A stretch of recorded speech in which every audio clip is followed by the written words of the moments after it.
इस बार 2024 का लोकसभा चुनाव तमाम तरह की विषम परिस्थितियों में हुआ। एक तरफ प्रधानमंत्री नरेंद्र मोदी जी, उनका पूरा का पूरा मीडिया तंत्र, उनके पास मौजूद संसाधन, इतनी बड़ी सेना, वो पूरे चुनाव में दावा करती रही 400 पार 400 पार 400 पार। और आपको याद होगा, मैं पूरे चुनाव में एक ही नारा देता रहा कि जनता कह रही है तड़ी पार तड़ी पार तड़ी पार। और जो 400 पार का नारा दे रहे थे, 160 सीटें उनकी कमाई, 240 सीटें आई।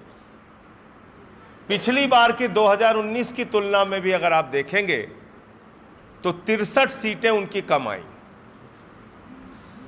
ये जनादेश इस देश की जनता ने बेरोजगारी के खिलाफ दिया है। ये जनादेश महंगाई के खिलाफ दिया है। ये जनादेश अग्निवीर के खिलाफ दिया है। ये जनादेश संविधान को खत्म करने की कोशिश और आरक्षण को खत्म करने की कोशिश के खिलाफ दिया है। और साथ ही साथ ये जनादेश कहीं ना कहीं नफरत की जो राजनीति है भारतीय जनता पार्टी की, उस राजनीति के खिलाफ ये जनादेश आया है। भारतीय जनता पार्टी को इससे सबक लेना चाहिए कि अहंकार से हिंदुस्तान नहीं चलेगा, नफरत की बुनियाद पर हिंदुस्तान नहीं बनेगा, मोहब्बत की बुनियाद पर हिंदुस्तान आगे बढ़ेगा। हम कोई पाकिस्तान नहीं है, हम कोई तालिबान नहीं है जहां आप मार काट करके, हिंसा करा के, आपस में भाई को भाई से लड़ा के चुनाव जीतते रहेंगे और देश को आगे ले जाएंगे। नहीं होगा ऐसा। यहां अलग अलग जातियां हैं, अलग अलग धर्म है, अलग अलग भाषाएं हैं, और यही भारत की खूबसूरती है। हम विविधता में एकता वाले देश हैं। और ऐसे देश के अंदर 10 साल में आपने पूरा नफरत घोलने का काम किया। हिंदू को मुसलमान से लड़ाया, हिंदू को सिख से लड़ाया, हिंदू को ईसाई से लड़ाया, हिंदू को बौद्ध से लड़ाया, फिर हिंदू को हिंदू से लड़ाया, जाट को गैर जाट से लड़ाया, मराठा को गैर मराठा से लड़ाया, किसान को जवान से लड़ाया, पहलवान को जवान से लड़ाया। और भारतीय जनता पार्टी, मैं आपके कैमरे के सामने पूरी जिम्मेदारी से कहना चाहता हूं, किसी की सगी नहीं है। और यह इस बात से साबित होता है कि अब अयोध्या वासियों को मां बहन की गालियां दी जा रही हैं। प्रभु श्री राम के नगरी की प्रजा को मोदी जी की जो आर्मी है, मोदी जी की जो ट्रोल की सेना है, भारतीय जनता पार्टी के जो लोग हैं, वो मां बहन की गालियां दे रहे हैं अयोध्या वासियों को।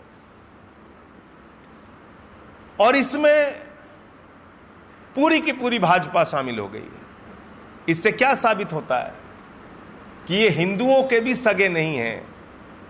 अगर आप लोकतंत्र में इनके खिलाफ मत देते हैं तो आपको ये मां बहन की गालियां देंगे। ये इनका चरित्र है। काशी में क्या हुआ लोगों ने नहीं देखा। 1.5 लाख वोट से प्रधानमंत्री जीत पाए, 3 घंटे तक पीछे चल रहे थे। अयोध्या में क्या हुआ? आपने गाना बनाया, जो राम को लाए हैं हम उनको लाएंगे।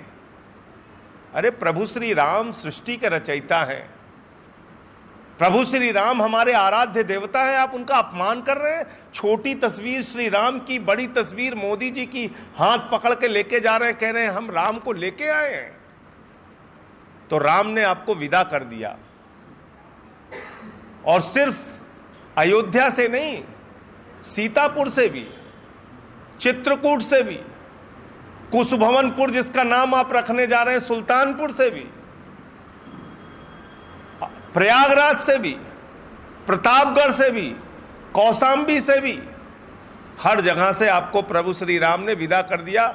वो तो भोले शंकर जी थोड़ा सा दयालु हैं, उन्होंने आपको काशी में थोड़ा सबक तो दिया, आप जीत गए जरूर। अभी भी मैं प्रधानमंत्री जी से कहना चाहता हूं, अहंकार की भाषा छोड़ दीजिए, वरना 240 पे पहुंचे हैं, 2 सीट पे आ जाएंगे। उत्तर प्रदेश में 3 सीटें ऐसी हैं, एक 4000 से, एक 2000 से, एक 3000 से हारी है, और उसमें भी अंतिम समय में लाइट गायब करके गड़बड़ी की गई थी। फर्रुखाबाद, बांसगांव और फूलपुर, ये 3 सीट ऐसी है जहां पे गड़बड़ी करके खेला किया गया।